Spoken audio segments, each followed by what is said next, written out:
I can't really hear anything right now. America, I Hey, think why you you're didn't muted. tell me that? Sorry, folks. Hello, Do You Live viewers. Welcome back. Today is Wednesday, February 15, 2023. My name is America Guerrero, and it's my pleasure to be co hosting along with Monica Novello, broadcasting Hi, live from Merida, Yucatan. How are you, Monica? I'm fine, thank you. It's really hot in here. Oh, and the most important person today, Pava LaPere, CEO of the company EcoMap Technologies, all the way from Baltimore. Welcome, Pava.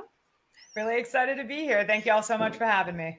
Ooh, this is going to be so exciting. So, Yeah. what we do in Do You Live is that we're going to discuss about technology. And we want to know first, Pava, who are you? What is your professional life? What are your hobbies? What led you up to start working at EcoMap Technologies? Who are you? Yeah, absolutely. So, one of the things they don't tell you about being a tech founder is that you don't get too much of a personal life on the side. So, I started my career pretty young and founded EcoMap actually when I was in college.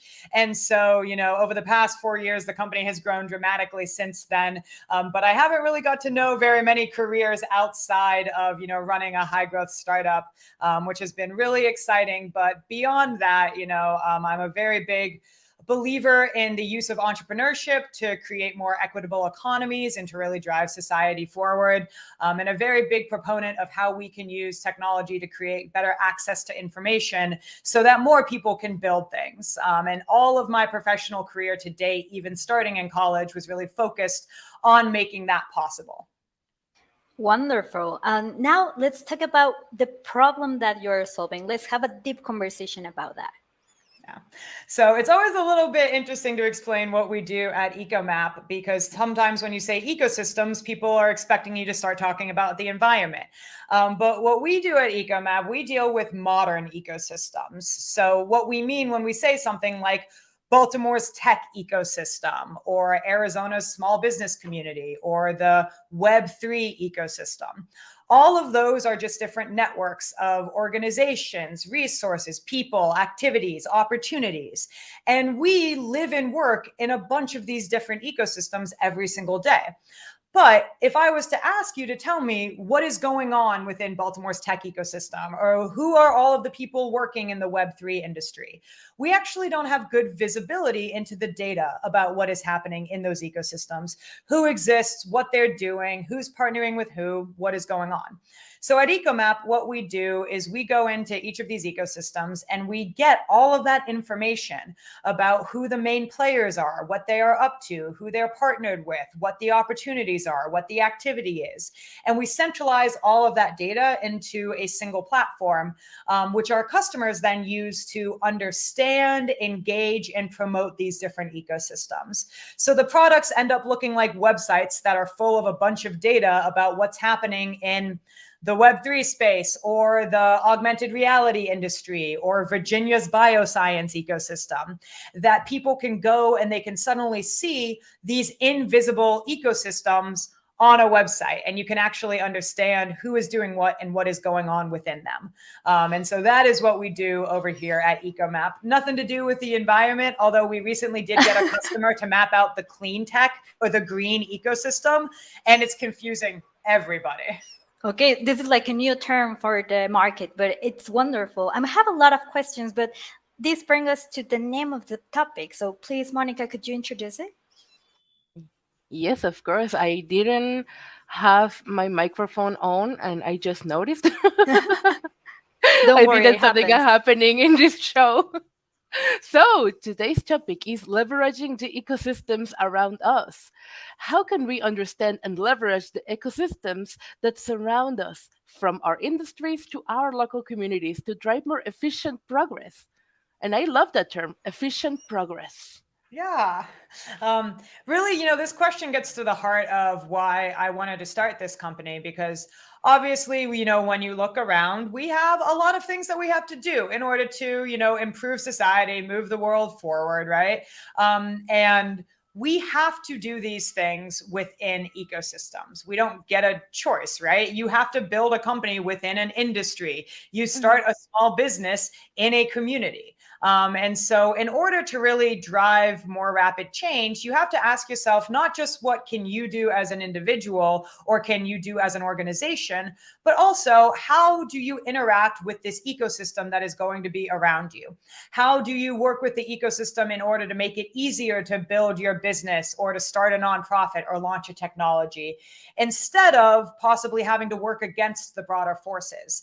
And this really problem came into full light for me when you think about the fact that across the world, we have millions of different people building businesses and nonprofits and technologies to address some of the biggest problems that we face, whether you're talking about, like wealth inequality or global warming or healthcare disparities. There are so many organizations who are working to solve those challenges, but we actually haven't made a ton of progress towards them in a lot of ways. And when you really kind of dive into why, you realize it's because you have these single organizations going up against these very broad systems that largely are hard to change. And so a lot of the work that we do looks at how can you understand the ecosystem that you are operating within, who is building within it, who are the partners, who should you be collaborating with, and use that to further your goals, whether that is just growing a small local business or launching a new technology or even like charting a new industry. All of those things rely on you being able to navigate and understand these networks around you. Okay, so that's what I'm understanding, that an ecosystem is like a network. So how do you map it? How do you exactly do this? Yeah. So one of the awesome things is that whether or not you're talking about a industry or a corporate network or a tech community, all of those ecosystems are made up of the same component parts, right? You obviously have the people who are the base layer. They make up the big chunk of the ecosystem. Then you have the organizations, so the businesses, the nonprofits, the government agencies, the groups. Those organizations tend to provide some type of resource, good, or service, right? Whether that is an educational course or like venture capital funding or accounting services. So then you have the resources and services that are provided. And then you have these other types of data, such as activity, right? Like news articles, what's going on, events, how are people gathering, initiatives, what are we working on? And finally, opportunities. What are the jobs, internships, contracts that exist? Pretty much every single ecosystem can be broken down into those same component parts. So what we do is we go in and we gather a bunch of very detailed data about those different items, right? Who are the organizations? What are the programs? What are the resources? And what are the attributes of them, right? If I'm mapping out a city's tech ecosystem, I want to know who's working in healthcare versus who's working in biotech or in cybersecurity. And so that process of identifying all of those different assets, the people, organizations, resources, opportunities, and gathering detailed information about them is the process of ecosystem mapping. And that's really where the name of the company comes from, because we've more or less developed some really cool technology that allows us to automate a good chunk of that process so we can go map an entire ecosystem really quickly. So small companies, not necessarily in tech, it could be non-profit organizations. I can imagine that you also help college or university. I'm still studying the university. So how do you apply this to this kind of organizations? Yeah, so this is one of the things that we weren't fully expecting when I had started this company, because my background was actually in entrepreneurial ecosystem building. And so I was running the accelerator programs at Johns Hopkins University, which I had founded about a year back. And I found that my job was largely helping students navigate Baltimore's tech community, right? And so it was really baffling to me that there wasn't just a database that had information about all the different resources that existed for business owners or tech founders within the city. And so I went out and I built one manually. And it was just really interesting that that didn't exist already. So I started studying other entrepreneurial communities, and I realized that these platforms really didn't exist anywhere. But even then, I wasn't really thinking about it too much as a business. I just developed, an MVP platform for Baltimore and then put it online at the beginning of 2020, around January. And then pretty shortly thereafter, especially once the pandemic, got into full swing, we were suddenly getting outreached by so many different types of organizations. So it wasn't just, university entrepreneurship centers or economic development agencies or accelerators, which is what we had imagined, who we imagined would use this in the entrepreneurial ecosystems. Suddenly it was giant foundations who wanted us to map out Ghana's business ecosystem, or big corporations who wanted us to map out industries and industry associations, and then colleges, universities. And that is when we actually realized that ecosystems are everywhere. And so our customer base is everything from like one-person nonprofits to organizations like Meta and T. Rowe Price and the Aspen Institute, these really big corporations who use it to understand industries or engage their internal networks. That's wonderful. I would like to know about the technology that you're utilizing and the features that you have. Could you please share us that? So one of the reasons that we found these platforms didn't exist is that it was really hard to actually get the data about what is going on in these ecosystems. Many people have tried to do that kind of manual process of stakeholder mapping or asset mapping, where you go out and identify all the organizations. And that process just takes a really long time to do. You got to go find all the information. You got to figure out a way that you're going to tag it. That's why it's hard. Yeah, it's why it's hard. It takes forever, and then after you do all of it, you got to keep it updated, because if you don't, then you just get a database of programs that don't exist anymore, or organizations who went out of business, or people who left. And so what we essentially developed is a series of algorithms that allow us to rapidly identify, curate, scrape, structure, and update data from public sources about these different assets within ecosystems. So they're a bunch of fancy web scrapers, but they are web scrapers who are able to capture data from thousands of different sources, even if the data is unstructured. So it can be like a website that's very beautifully built, or it can be a PDF that is embedded in a WordPress site, and we're able to kind of use a variety of technologies to get very structured data, like a name of an organization, a location, an address, contact information, and then all of the keywords that would be associated with it. And then finally, we have an algorithm that helps us keep that data up to date over time. And so we essentially automated using what's called ensemble-based machine learning technology that uses a lot of the large language models that is like all the hype right now with ChatGPT. We were using it before it was so cool. So that's kind of how the algorithmic side of it works, to go out, get the data, scrape it, bring it into a centralized database, and then keep it up to date. Then we have the platforms that people interact with, like what we call the EcoMaps. And those largely look like directories, right? Like you can go to one website and you can see on the sidebar, I want to look at all the different organizations in this ecosystem, or the people, or the resources, or the jobs, or the news articles. And you can kind of navigate through all those directories using filters and searching and keywords, all of that. They're almost like mini internets in that way. And then on top of that, there's a variety of different ways to engage with the data. Like we have discussion forums. You can get automatically matched with things. You can make your own collections. You can share data with other people. There's like 30 or so different features, which is honestly just what happens when you have such a wide customer base, and you got to make sure that the platform meets their needs. And so those are kind of the two different parts of the technology. I have a question. I saw on your website that you have resource directory and organization directory. What is the difference between those two? I think that you already explained it, but I want to be clear. No, it's a super good question, because this is actually one of the most common things that we have to explain. So we really see resources as the programs, tools, and opportunities that are provided for people to leverage, and organizations as the entities that provide those things. And so the nuance is sometimes it's a one-to-one relationship. For example, I may be a venture capital firm, and the only resource that I provide is venture capital investment, right? But then consider something like an accelerator.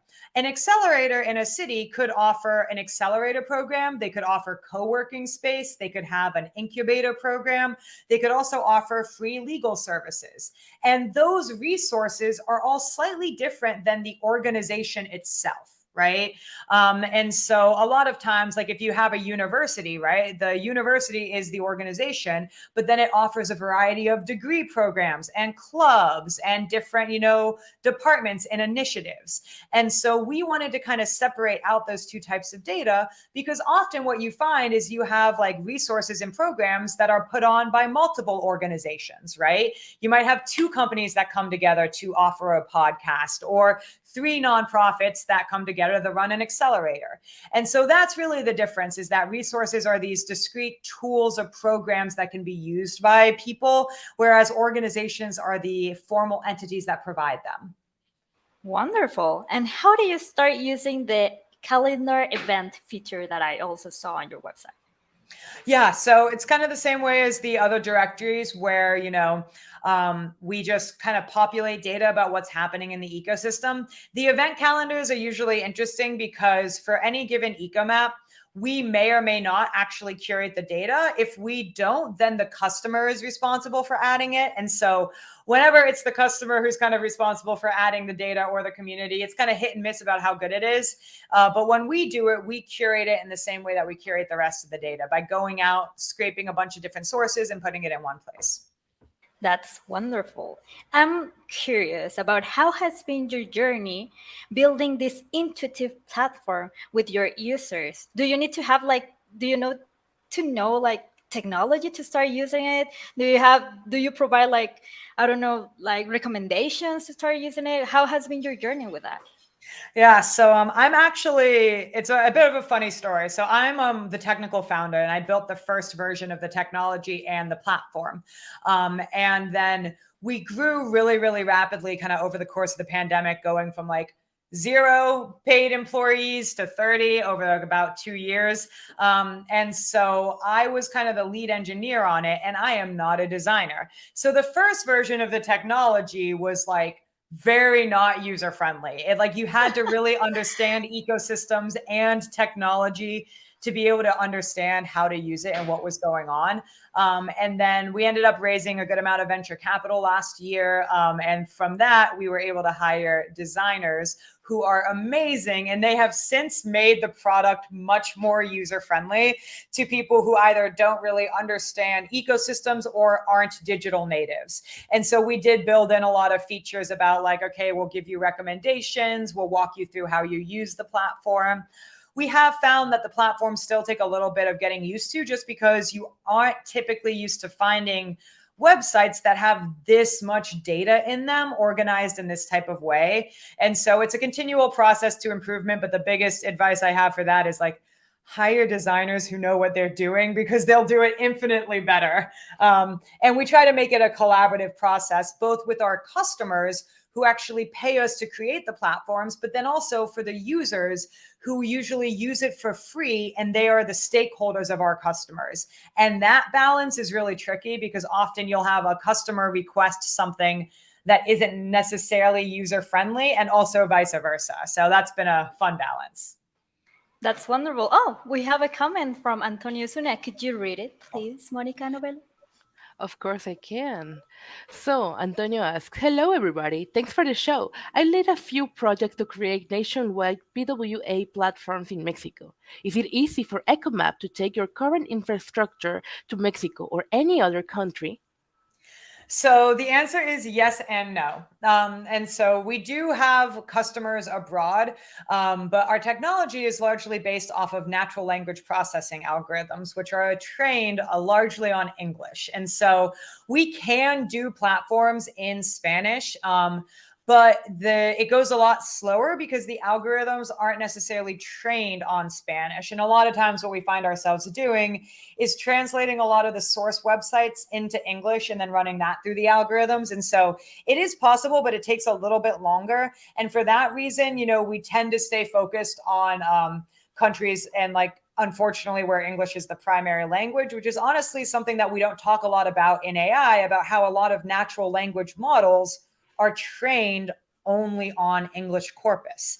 And that makes it a lot harder to apply the technology when English isn't the primary language. And so while we can take it easily international, we are a little bit limited by that. It's not that it doesn't work. There are some languages where like it probably would not work at all, but for Spanish, it can work. It just takes a lot longer because we don't want to triple check the data to make sure that it is going well.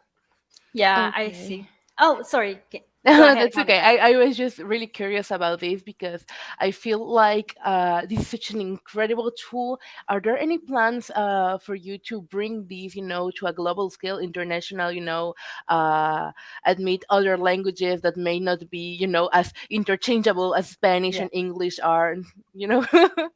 Yeah, so there definitely are plans to expand it internationally, and we do plan to adjust the algorithms to work better in Spanish over the next few years. What language comes after that, we're going to have to see, because we do have a bit of a benefit.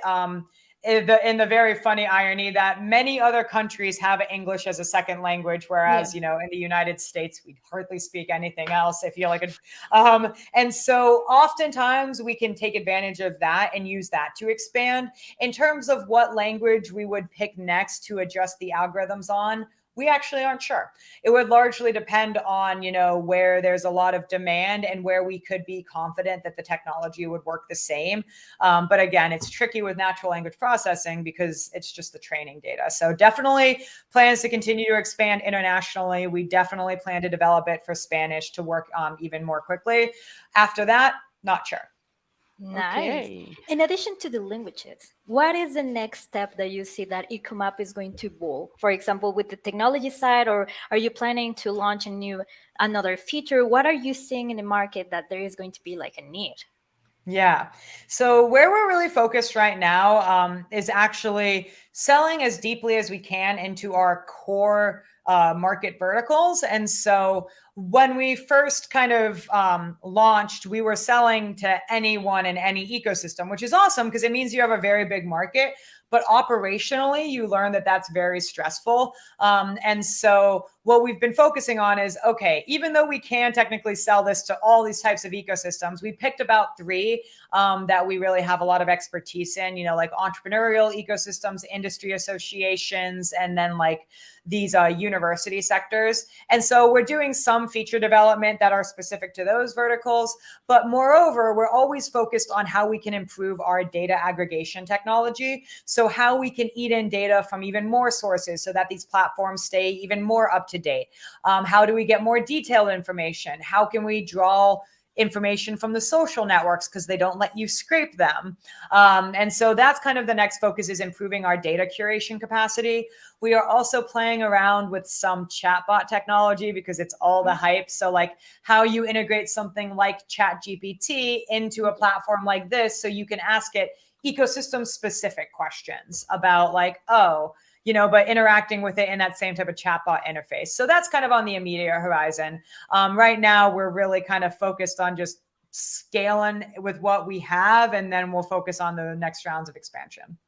Oh, that's amazing. Yeah. Let me switch the topics right towards your team. You mentioned that you had a really diverse team, and that's like really amazing. So tell us more about it. What's your culture? What's your best practices? What's your team like? Just let us Yeah. know about, your company, your home. Yeah, honestly, this is my favorite part of everything we do at EcoMap is the team that we get to work with. So we are 30 people, and what is unique about EcoMap is that we're a 30-person venture-backed tech company. And not only do we have, a female and a black male co-founding pair. So, like my co-founder, he is a black male, but our team is 50% women and 50%, non-white persons of color, right? Which in the tech industry is insane. You don't usually see that, especially when you look at, like our engineering teams, which is very much a kind of white male dominated industry. And so that has always kind of been built into our culture from the get-go, that we wanted to to embrace diversity, but not because it was a checkbox, but because that's how the world is, right? Mm. We're creating a product that, sells to all these different types of ecosystems. We can't just have a nuanced perspective. That's not how the world is broken down. So for us, it felt very natural to grow the company that way. And I always kind of joke around is that sometimes we forget that how our team looks is really unique, especially when you like go on the websites of other tech companies and you're like, wow, this all looks like the same guy. And so that is one big part of our culture is kind of the diversity. But moreover, we have a very big culture of like transparency, and just like kind of this candor. We grew really, really quickly and really stressfully. Also because we're a category building company, which means like ecosystem platforms haven't existed before. It's a new industry. So there's a lot of unknowns. And you add that on top of being a growth startup, and it can be really stressful. And it always is fast paced, right? So one of the ways that we wanted to make sure we could deal with that was two things. The first was being sure that everyone just felt comfortable like being who they are. It's a bit cliche, like show up to yourself, show up as your full self. It's a lot easier to do that when your team members like look like you. There's like a lot of diversity. There's a lot of different personalities, right? But we also have this very big culture of just being transparent and honest, right? We don't do passive aggressive. We don't fester on things. If something is bothering you, you bring it up. And we always lean towards sharing more information than less, right? Like we'll talk openly with our team about our financials, how much money we're making, about how we're performing as a team. We'll share tough feedback. And what that allows is it allows us to move quickly and move with a lot of high trust, right? Because we are, trusting enough to be able to take feedback, as it's meant and use that to improve. We don't really get defensive. And most importantly, you aren't sitting there for weeks on end with something that is bothering you, but you feel like you can't bring up. And that's probably one of the most favorite parts of my culture.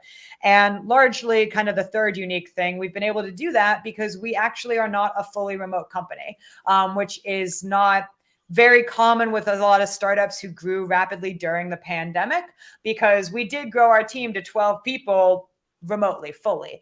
But we realized pretty early on that this was going to be such a fast-paced environment and growth startups are inherently kind of stressful, that the best way to fight against that was to, have a hybrid culture. So we go in office 2 days a week. Everyone comes on the same days. We all get to hang out. We have lunch together.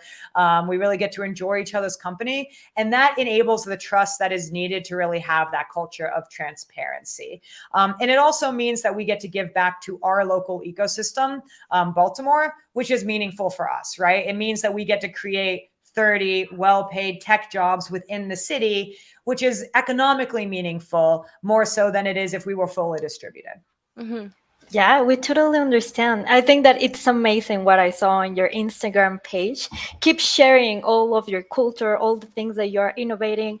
So we are the last minutes of the show, and I think that we could continue asking you things, but the final question is, what are your words of wisdom for those who wants to start this entrepreneurial journey? And for example, you started a new industry, a new term that people is learning.